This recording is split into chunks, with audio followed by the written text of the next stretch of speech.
Let's start from basic and understand what is cloud. Cloud is a network of data centers. These data centers are owned and managed by third-party organizations like Amazon, Google, Oracle. These data centers are built with thousands of servers, storage, and networking devices with very high processing powers.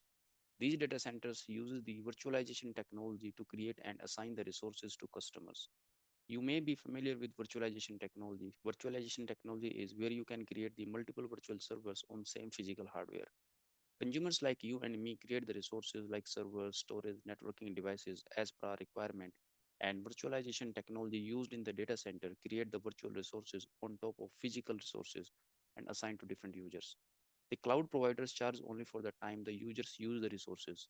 If you created a server for 2 hours on the cloud, you will be charged only for 2 hours. It's not like our traditional data center where you need to purchase and pay the full cost of a server before you use it, even if you need the server only for a week. But in case of cloud, you don't need to purchase the server. You can create the virtual servers as per your requirement for the time you need and pay the charges. Cloud brings lots of benefits for its users.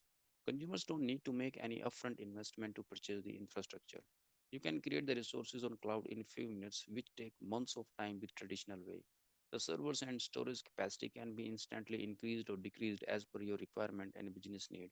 Organizations putting that money for their business growth, which they use to invest in purchasing and managing the IT infrastructure in old age. So this is a very high level overview of what is cloud. We will go into more details as we move along in this course.